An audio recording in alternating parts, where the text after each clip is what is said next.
This tape discusses high jump training and technique with the great Hollis Conway and Coach Dick Booth. Hollis Conway is an amazing athlete.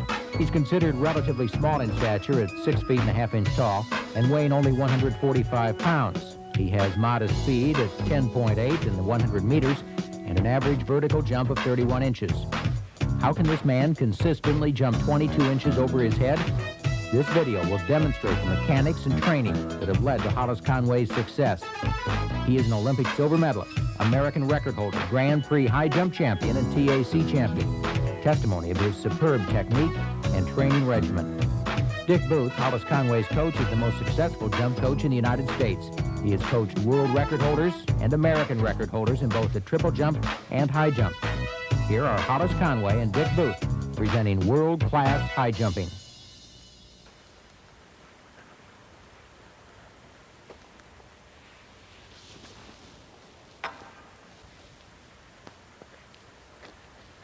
To jump over one's head is extremely impressive. To jump 22 inches above one's head is nearly impossible. To be able to do this, you not only have to be physically tough, you have to be mentally tough. Because if you don't believe you can do it, 9 times out of 10, you won't. This is my coach and the head field events coach at the University of Arkansas, Dick Booth. It's been my extreme pleasure over the past few years to have coached 3 young men that have achieved the height of 7 feet 6 inches or better.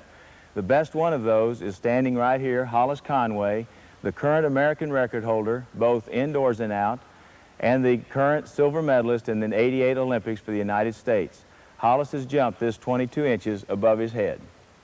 One of the best places to start, in my opinion, with a young potential high jumper is by watching videos of a successful high jumper doing it right. That's exactly what this video is about, is to show Hollis Conway demonstrating the proper way to high jump.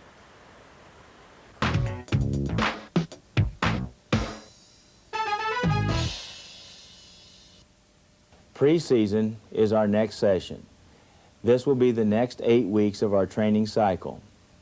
On Monday, Wednesday, and Friday, we begin with our technique drills first, while we are fresh and our concentration is at its best. After the technique drills are finished, we will go into the running part of our workout. This will include any of the following. We may do 8 times 80-meter runs up an incline, and this is done very hard.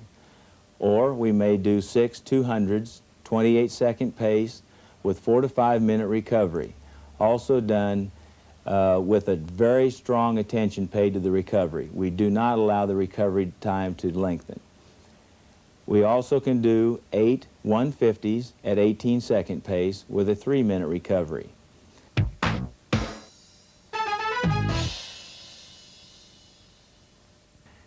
In season, the obvious focus is on competition. On Mondays and Wednesdays, we begin our session with technique work, trying to iron out any problems that we detected in the previous competition that weekend. Again, we go back to basics. We will do some standing backward hops off of a box. We'll do as many 2-step approaches, 4-step approaches, and 6-step approaches as we believe necessary to get into the proper rhythm. Then we move back to the full 10-step approach.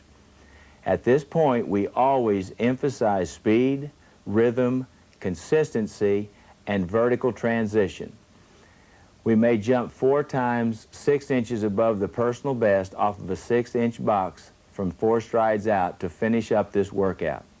This allows the athlete to look at a very high bar and to make it.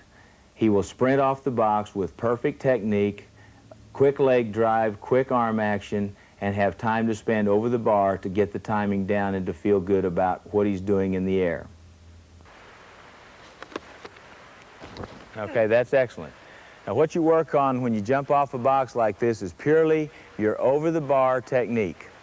You want to get as much hip lift and clearance, so once you leave the box, your head tilts back, allowing your hips to lift, and then your head will again check and see your feet clear the bar. And Hollis will continually work this. He always wants to get as much height. We use a box so that the distance to the ground, to the pit on the other side, will be more like a real jump. Okay, Hollis.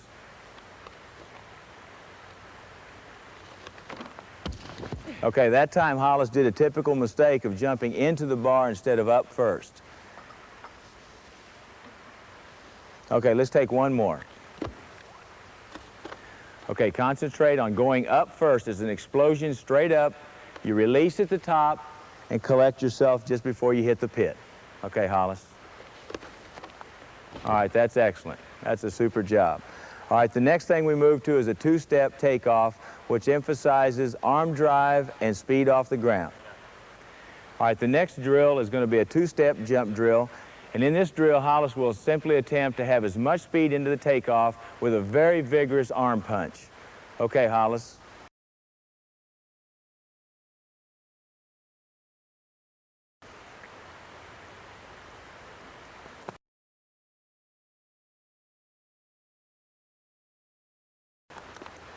Okay, that's an excellent jump. Now you'll notice that he plants quickly. His penultimate or next to the last step pushes very vigorously into the plant. At that point, both arms are withdrawn backwards for a violent punch to chin level, leading him over the bar. All right, that was an excellent jump. Hollis, let's do one more two-step high jump.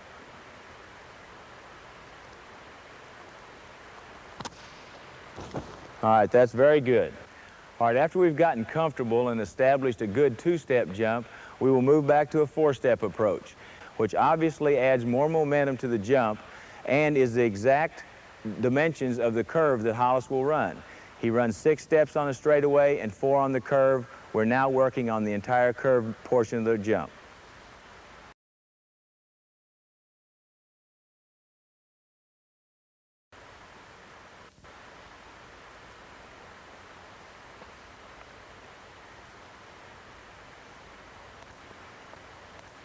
You'll notice that Hollis has much more momentum now from 4 steps, and this is the reason in practice especially you want to gradually move away from the bar. You don't just walk into the practice stadium, go back to the full approach and go full speed. You have to get used to it, concentrating on every aspect of the jump.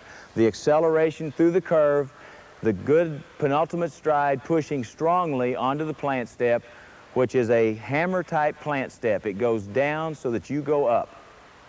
Okay, after we start our practice with hopping backwards off of a box, taking 2 strides and then 4 strides, the next logical step would be to move back to a 6-stride approach.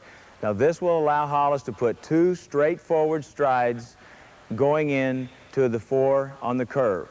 Now it's very important that he feels the momentum begin to increase, because this is how you gradually become comfortable with the full approach. Hollis will now do a 6-stride approach.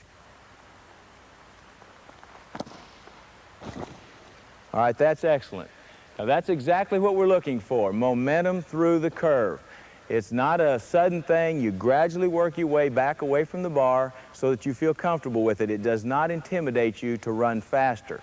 Now with young jumpers, you might have to be very patient. This may take a period of weeks, not just one day, to go from a standing jump to a 2-step all the way back.